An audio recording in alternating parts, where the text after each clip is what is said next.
こんにちは、ミッキーです。今回は2021年下半期東京カフェベスト15をご紹介していきます。上半期にご紹介した東京カフェベスト10も非常に好評でございまして、今回も下半期版として東京カフェベスト15を作成させていただきました。前回はベスト10だったんですけれども、緊急事態宣言が明けるなど東京のカフェに行く機会も増えてきましたので、今回はベスト15と数を増やしてさらに前後編に分けてご紹介しております。この動画を参考にしていただいて、これからの2022年以降に皆さんがカフェ巡りをする際の手助けになれればなと思っています。長い動画にはなりますが、年末年始の時間を使ってじっくりとご覧いただければと思います。このチャンネルではカフェ巡りなど日常を少し豊かにする情報をお届けします。少しでも応援してくださる方はチャンネル登録をして次の動画も見逃さないでください。ちなみに今回ご紹介するお店の Google マップ位置情報は本動画の概要欄から確認することができますので、実際にお店に訪問する際の参考としてご活用ください。さて早速ご紹介していきます。第15位は中目黒にあります路地中目黒さんでございます。こちらのお店の外の様子も非常に素敵でございまして、こちらの空間はユニクロの UT×YOASOBI とのインタビューロケ地としても利用されたということでございますので、ぜひですね、皆さんもインスタグラムとか LINE とかのアイコンを撮影するのにも使っていただけるような場所になっているかなと思ってます。こちら店内に入っていただいても非常に広々としておしゃれな空間が広がっていまして、こちらのお店の中にある家具はですね、一つ一つがとても高級なものでございまして、こちらは Google のアプリなどを使って値段を確かめていただくと本当にびっくりするぐらいの高い値段のものになってますので、そういった家具に触れる機会もなかなかないと思いますので、路地さんに来ていただいて座り心地とかを試していただくというのもありかもしれないです。こちらの路地さんはA Base for Good Life をスローガンにしておりまして、豊かで創造的なオフィスを実現するコンセプト空間だということでございます。で、店名の路地というアルファベットの路地と書いてありますのは、さりげなく佇む街路樹の路地のイメージから来ているということでございます。こちらの店は2019年の11月にオープンしたということで、ちょうど2年ぐらいが経つまだ新しいお店になっていますね。地上5階建てのビルになっていまして、2階から5階はオフィススペースになっています。1階はコーヒースタンド、そしてこちらのレンタルスペースという形になっています。ただコーヒーご購入された方はここでくつろいで利用されたので、普通に使っていいスペースなのかなと思ってます。で、こちらの店はですね、一般利用もちろんコーヒースタンド可能ですし、引き立てのコーヒーを楽しめるだけではなくてアルコールの提供もあるということでございますので、緊急事態宣言が明けてコーヒーだけじゃなくてアルコールの楽しみ方も増えてきたなという今の時期だからこそ訪れてみてほしいような場所になっています。そしてこちらはこの日にいただきましたアメリカーノとソイラテでございます。こちらに伺った時はちょうど夏の季節でございましたので、アイスのカップでいただいたんですけども、もちろんホットもありますし、それらもですね、非常に素敵なカップとか空間でいただくことができます。続いてご紹介しますのは、吉祥寺からマーガレット・ハウベルカフェさんでございます。こちらのお店は公園の近くにありまして、本当に天気がいい時だとこんな感じで光の入り具合とかがとても素敵に見えるような空間になっています。で、マーガレット・ハウベルさんはですね、イギリスの代表的なデザイナーでありますマーガレット・ハウベルのプロデュースカフェになっているということでございまして、グッドフード、グッドサービス、モダンブリティッシュをコンセプトに1999年の神南のフラッグシップ店にオープンしたのが始まりだということでございます。こちらの吉祥寺店は2014年にオープンしたお店になってるんですけども、日本国内では3店舗目のお店でございまして、一番新しいお店になっているということでございます。こちらのお店のご紹介は総合メディアサイトであるオールアバウトさんに私が一押しストとして登録していただいた際の紹介記事としても実はご紹介していますので、もし気になる方はそちらの方も合わせて確認していただくと、より私のチャンネルだけではなくて様々な YouTuber の方々とかの情報も見ることができるかもしれないです。で、今こちら映していましたのがキャロットケーキとかをはじめとしたこちらのマーガレット・ハウエルさんでいただけるような焼き菓子になっています。で、この一つ一つが本当におしゃれな空間ですし、フードも非常に美味しいので、ぜひですね、この広々とした空間の中で楽しんでいただきたいなと思ってます。こちらはカフェ利用だけじゃなくてですね、ランチメニューとかも注目になっていますし、月ごとにリリースされるシーズンメニューも非常に注目になってますので、ぜひ吉祥寺に立ち寄った際には訪れてほしいなと思ってます。こちらのマーガレット・ハウエルカフェさんの近くにはですね、自家焙煎コーヒー店として有名なライトアップコーヒーさんがありますので、コーヒー好きな方はこちらでランチタイムとかに来ていただいた後にライトアップコーヒーさんでコーヒー豆を買って帰るというのも吉祥寺の楽しみ方の一つになるかなと思ってます。そしてこちらはこの日にいただきましたロングブラックとキャロットケーキでございます。マーガレット・ハウエルカフェといえばやっぱキャロットケーキだという風なイメージを持たれている方も多いかなと思います。そのあたりはですね、インスタグラマーの方々をはじめ様々なインフルエンサーの方々がご紹介されてますので、ぜひそういった情報も参考にしていただきつつ、こちらのカフェ空間贅沢に過ごしていただきたいなと思ってます。そしてこんな感じで天気がいいととても素敵な景色と一緒にご飯をいただくことができます。続いてご紹介しますのは馬喰町からアブノさんというところでございます。こちらは2019年にオープンしたクリエイティブに働き遊ぶがコンセプトの大人向けホテルである DDD ホテルの2階にあるカフェ&バーになっています。こちらがまさに2階のアブノさんの空間になっていまして、ホテル併設ということもありますので、この辺浅草とかが近いんですけども、東京に観光に来て浅草とかに立ち寄る際にぜひお勧めしたい場所でございます。こちら日本橋の駅からも結構近い位置にありますので、東京駅の周辺を観光する場合にも使えるホテルとしても有名かなと思ってます。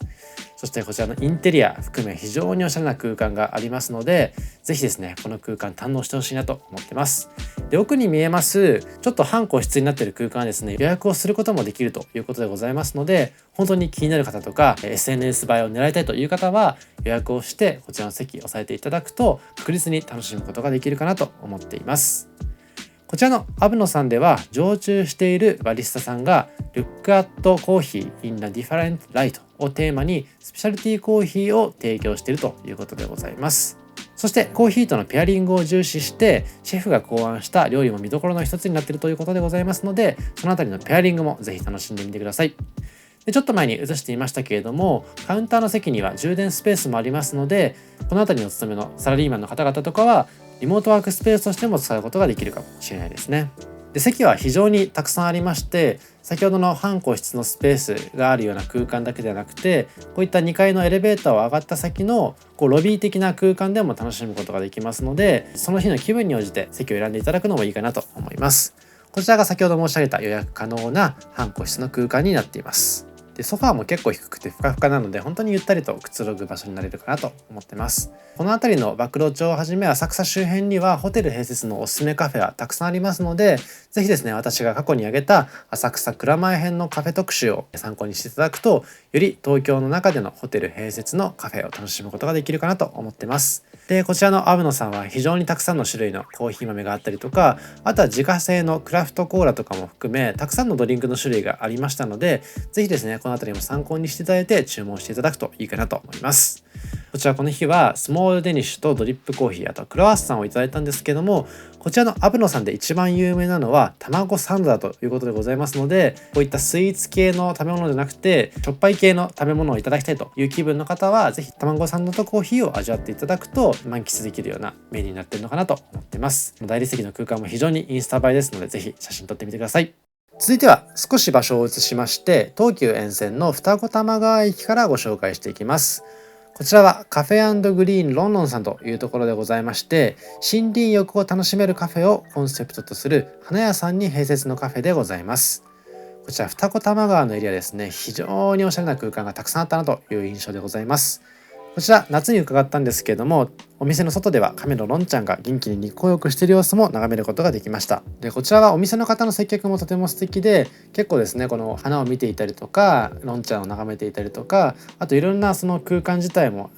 親身に接してくれてるなという印象でございまして、やはりこういった二子玉川のような少しなんかお金持ちが住んでそうなイメージのところって、なんとなくお店の方の心に余裕がある雰囲気とかもなんかすごい特徴的だったなという印象でございます。もちろん花屋併設ということでございますので、こういったカフェメニューを楽しむだけではなくて、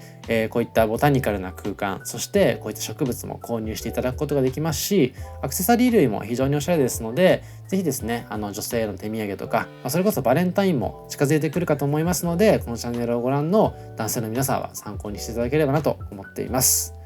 こちらはカウンターの席がございまして、テーブル席もあるんですけれども、その辺はお好みに応じて選んでいただくといいかなと思っています。で、こちらのお店では注文後から丁寧に作る自家製のドリンクと、あとは自家製のプリンやシフォンケーキといった焼き菓子とかも注目になっています。あと期間限定の自家製スイーツもあるということなので、ぜひですねお店の方に尋ねていただいて、期間限定の自家製スイーツ気に入られた場合はそちらを注文していただくというのもありかもしれないです。そしてコーヒーや紅茶だけではなくてですね、自家製のジュース等もあるということなので、夏の季節この時伺ったんですけれども、ドリンクで涼しさを味わうこともできるのかなといった感じでございました。スイーツやドリンクの他にもですね、フードメニューとしてハムチーズのホットサンドやアーバターのホットサンドもあるということでございますので、ちょっと小腹が空いて少し重めに食べたいなという方はこちらを注文していただいて、ドリンクとペアリングしていただくというのもありかもしれないです。本当にここの二子玉川のロンロンさんは緑との調和の感じとか、あとは木のインテリアも店内全体の空間としてすごい素敵だなと思いましたので、この12位というランクでご紹介させていただいています。こちらのカフェラテのイラストもなんとなく可愛らしい感じだなということでございましたし、この日はせっかくなので日替わりのケーキをいただくことにしました。こちらはグレープフルーツとチョコチップのケーキでございまして、見た目以上にですねずっしりと味わうことができる一方、こういったグレープフルーツがあるのですっきりとした味わいでいただくことができたなと思ってます。続いてご紹介しますのは奥沢ファクトリーコーヒーベイクスさんでございます。奥沢というと自由が丘のお隣にある駅でございまして、自由が丘からも歩くことができる距離にありますので、自由が丘にお立ち寄りの際に少し歩いて奥沢まで足を運んでみてもおすすめできるような場所になっているかなと思っています。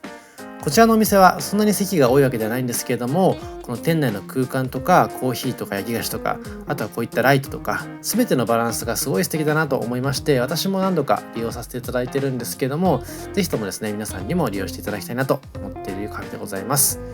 こちらの奥沢ファクトリーさん以外にもですね、奥沢自由が丘にはとても素敵なカフェがたくさんありまして、私も結構頻繁に訪れていますので、動画もですねパート1パート2と紹介させていただいているようなところでございます。こちらの店はオーストラリアのメルボルンでコーヒーを学んだ店主さんが提供する空間になっていまして、生活に根付いた心地よさを実現しているということでございます。こちらで提供されているコーヒー豆は大阪の自家焙煎コーヒー店でありますエルマーズグリーンさんのスペシャルティーコーヒーを使用した本格派だということでございます。でこちらのお店ではエスプレッソ系ドリンクは全てイタリア製のマルコッツのマニュアルマシンで丁寧に抽出してくれているということでございます。そして私はこの日はブラジルのアルタグラシアというコーヒーと、あとはソルティチョコレートクッキーをいただくことにしました。このクッキーに関わらずですね、このコーヒーと何かしらの焼き菓子をペアリングしていただくのがここのお店での楽しみ方になるかなと思いますので、ぜひ皆さんも訪れていただいて頼んでいただきたいと思ってます。続いてまた場所を移しまして、第10位は池袋からコーヒーバレーさんでございます。池袋、私は大学の頃に結構行ったなという印象でございますが、池袋の街の空間はですね結構コーヒー店やカフェもたくさん入れ替わっていまして、久しぶりに行ってみるとたくさんの魅力があるなというふうに感じた場所でございます。別途池袋のカフェ7選をご紹介している動画もありますので、気になる方は確認してほしいなと思っています。でなんといっても池袋の特徴はモーニングから楽しめるお店がたくさんあったなという印象でございますし、こちらのコーヒーバレーさんも朝から楽しむことができまして、さらに後でご紹介しますがモーニングではトーストのセットもいただくことができますので、ぜひですねその辺を朝から腹ごしらえとして頼んでいただくといいかなと思ってます。あとはなんといってもこちらの私の一番推している部分はですね、コーヒー豆がとても高品質なのにもかかわらず結構リーズナブルにいただくことができるんですね。でこういった形でお店で提供されているコーヒー豆の特徴もマッピングしていただいている一方で、コーヒー豆の種類も豊富でございます。そしてお店の方の知識も非常に豊富でございまして、例えばあまりコーヒーに詳しくない方でもこういった味のコーヒーが飲みたいなとか、こういったペアリングを考えてますみたいな風に伝えていただくと、おすすめのコーヒー豆を選んでいただけるというところもポイントになっているかなと思ってます。私もコーヒーバレーさん池袋に行く際にはちょっとですねお土産があったらコーヒー豆を2種類ぐらい買って持ち帰っていくのが一つのルーティンになってるかなと思ってます。でこちらのお店では2階の席もありまして、全体としてそんなに席が多いというわけではないんですけれども、回転率も結構いい印象でございますので、ぜひですね池袋にお立ち寄りの際は、そしてコーヒー好きな方は一度でいいのでこちらに訪れてほしいなと思ってます。そして Today's コーヒーという形でいただきますと、結構大容量なカップに入れていただくことができます。でこちらちょっと結構飲んでしまってから撮影し忘れてたなという形で撮らせていただいてますので、量はあんまり多くないように見えるかもしれないんですけども、実際は結構たっぷり入れてくれますので満足感が得られるかなと思ってます。あとはこちらモーニングでいただける300円のトーストと、あとはスリーピークスという飲み比べができるメニューになっています。このトースト非常にボリューミーでお手頃になってますので、ぜひ頼んでほしいなという形でございます。続いてはまた場所を移しまして、今度は吉祥寺のお隣西荻窪からサテンジャパニーズティーさんのご紹介です。私自身がコーヒー好きで、特に浅入りのコーヒーが好きだということもありまして、コーヒーの紹介をすることが多いかと思うんですけども、こちらは珍しく日本茶専門店でございます。お店としても2018年の春にオープンした比較的新しいお店になっていまして、こちらではなんとシングルオリジンの日本茶をいただけるというところが魅力のポイントになっています。こんな感じで日本茶をですね、目の前で入れてくれる空間があったりとか、あとは後でご紹介しますけど、抹茶プリンが非常に美味しいので、ぜひですね、コーヒーとか、あとは日本茶とか、いろんなペアリングを確かめてほしいなという形でございます。で、店内はですね、結構こじんまりとした空間でございまして、席もそんなに多いわけではないんですけども、ぜひですね、ちょっと時間が待てそうだという方は、少し待っていただいて店内で楽しんでいただくというのがおすすめの楽しみ方でございます。で、こちらのお店はですね、リーフトゥリリーフ、茶葉から一服へをポリシーにしていまして、日常へ溶け込む一杯の日本茶と一服の時間を提供してくれるということでございます。今右上に映していましたイラストはですね、こちらの店内の間取りを示しているということでございまして、この辺りも楽しめるポイントになっています。そしてこちらはこの日にいただきました抹茶ラテと抹茶プリン、そしてアメリカーノでございます。せっかく日本茶専門店なんだからアメリカーノなんて頼むなよみたいな風に思われる方もいるかもしれないんですけども、実はですね、この抹茶プリンとコーヒーのペアリングもすごい、マッチしていまして、というのもこのコーヒー自体がコーヒー店で有名なコーヒーライツさん監修になっているということでございますので、抹茶にも合うコーヒーという形で楽しむことができたかなと思ってます。なので1回2回訪れていただいて、この抹茶プリンを試していただいたり、日本茶を試していただいたり、サテンブレンドを試していただいたりと、複数の楽しみ方ができるかなと思っています。そして第8位でご紹介しますのは友安製作所カフェさんでございます。こちらは浅草橋にあるカフェでございまして、こちらは私テレビ東京のアドマチック天国でご紹介されていて知ったカフェになっています。普段はインスタグラムとかを中心に SNS で情報収集をすることが多いんですけども、こちらはテレビで知って訪れてみたら、やはりですね、とても感動したカフェでございます。こちらですね、店内自体に内装のヒントがたくさんあるような空間になっていまして、インテリアプラス DIY プラスカフェの複合型カフェになっているということでございます。つい先日私も引っ越しをしまして、こちらの空間でいろいろとですね、壁紙とかスイッチカバーとか電飾とかいろいろなものを見ることができまして、これを家のこの空間に使ってみたいなとか、すごいいろんな発想が思いついてくる空間でございましたし、あとはやっぱりこういった私が紹介しているカフェの動画をカフェの方々も結構見ていただいているようで、そういった方々はですね、自分のお店にこういった電飾とか使うとさらにおしゃれになるかなみたいな、そういった着想も得ることができるかなと思いますので、個人の方はもちろんですけれども、お店を経営されている方でもぜひ立ち寄っていただきたいような場所になっています。でもちろんカフェでございますので、しっかりとカフェのメニューも楽しむことができますし、結構ランチからディナーまで幅広いメニューがありまして、お酒も提供されていますので、ぜひいろんな時間帯に楽しんでいただきたい、そんな場所になっています。こんな感じでですね、結構壁紙の種類もたくさんあったりとか、あとお店の方の接客もすごい丁寧で素敵でしたので、こういったインテリア系の質問をしていただいても結構親身に答えてくれるのかなといった形でございます。で、私自身も結構いろいろと眺めていましたら、2階にもいろいろとご紹介している部分がありますので、ぜひご覧になってくださいみたいな形で誘導してくれたりしましたので、じっくりと時間がある時にこそ訪れてほしいような、そんな場所になっているかなと思っています。特にですね、浅草橋自体、ちょっと名前から浅草橋っていうと浅草から近いのかなみたいなイメージをされる方も多いかと思うんですけども、どちらかというと蔵前とかから近いようなイメージでございますので、浅草に立ち寄る際には少し時間に余裕を持っていただきたいというのと、ただ浅草といえばやっぱり外国人の観光客の方とか東京の観光スポットでもありますので、そういった時間のついでにお土産としても何か買っていってほしいなという場所でございます。で、2階のこちらの席ももしかすると混んでくると食事どころとしても使うことができるかもしれないので、ぜひですね、自分のお好みの場所でお店の方とご相談していただいた上で選んでいただいて時間を過ごしていただいてほしいなと思ってます。そしてこちらはこの日にいただきましたチーズアボカドバーガーセットでございます。そしてカフェラテも一緒にいただくことにしました。で、こちらの店本当にハンバーガーの種類が豊富でですね、結構ボリューミーで本格的なハンバーガーをいただくことができますので、ぜひですね、ランチ時に訪れた方はハンバーガー頼んでほしいなと思ってます。そして結構ジャンキーになりがちなハンバーガーにもサラダを添えてくれてますので、それこそマクドナルドとかよりも結構ヘルシーにいただくことができるのかなといった印象でございます。でスープもセットにはついてきましたので、スープとサラダとあとはハンバーガーといただくことができたかなと思ってます。先ほども申し上げましたけども、バースタイルで夜を楽しむことができますので、アルコールの方も楽しんでみてください。ということで、一旦ここまで東京カフェベスト15前編をご紹介させていただきました。後編の方では第7位以降の特におすすめなカフェをさらにご紹介していきますので、気になる方はチャンネル登録と高評価よろしくお願いします。